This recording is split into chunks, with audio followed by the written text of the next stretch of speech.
এবার আসছি পরবর্তী খবরে। খুনের অভিযোগে গ্রেফতার ভাঙড়ের আইএসএফ নেতা শাহিন কাদির। পঞ্চায়েত নির্বাচনের মনোনয়নে গন্ডগোল হয় ভাঙড়ে এবং সে সময় অভিযুক্ত হয় শাহিন কাদির।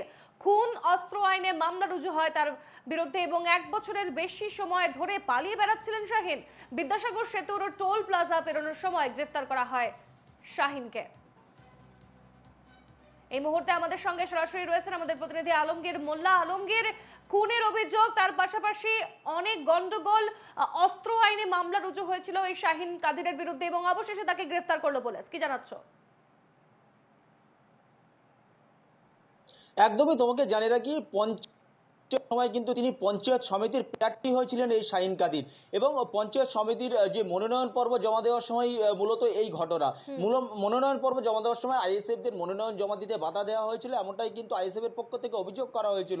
বেশ কয়েকজনের কিন্তু মৃত্যু হয়েছিল, তার মধ্যে একজন আইএসএফ কর্মী এবং দুজন তৃণমূল কর্মী, এবং এই তৃণমূল কর্মী খুনের ঘটনায় কিন্তু নাম জড়ায় এই শাহিন কাদিরের। এবং সেই শাহিন কাদির প্রায় দীর্ঘ 1 বছরেরও বেশি সময় ধরে তিনি কিন্তু পলাতক ছিলেন।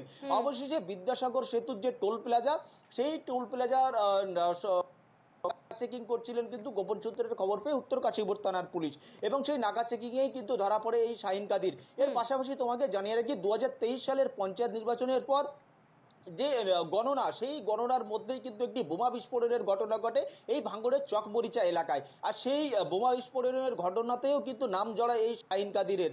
একেবারে কোর্ট থেকে কিন্তু তাকে শোকজ করা হয়েছিল, তারপরেও কিন্তু তিনি কোর্টে কোনো রকমভাবে সারেন্ডার করেননি।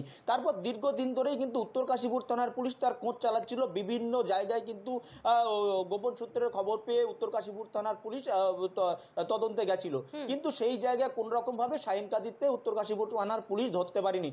তখন বেঙ্গল পুলিশ ছিল, এখন কিন্তু কলকাতা পুলিশ। সেই কলকাতা পুলিশ কিন্তু এই গোপন সূত্রের খবর পেয়ে আবারও শুক্রবার কিন্তু ওই যে বিদ্যাসাগর সেতুর যে টোল প্লাজা, সেই জায়গায় কিন্তু তার মোবাইলের যে টাওয়ার লোকেশন, সেই টাওয়ার লোকেশন কিন্তু উত্তর কাশীপুর থানার পুলিশ পায়, এবং সেখানেই গেলে তাকে উত্তর কাশীপুর থানার পুলিশ সেই টোল প্লাজার কাছে যে নাকা চেকিং বসানো হয়েছিল, এবং সেই জায়গাতেই তাকে গ্রেপ্তার করা হয়েছে।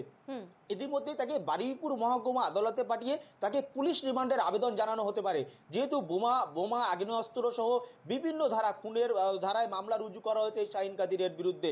তিনি কিন্তু দীর্ঘদিন ধরে পলাতক ছিলেন, কি কারণে, কিভাবে এই খুনের সঙ্গে জড়িত, বা কিভাবে তিনি উস্কানিমূলক কোনো ষড়যন্ত্র করেছিলেন কিনা, বিভিন্ন বিষয় নিয়ে কিন্তু পুলিশ রিমান্ডের আবেদন জানাতে পারে উত্তর কাশীপুর থানার পুলিশ তাকে জিজ্ঞাসাবাদ করার জন্য।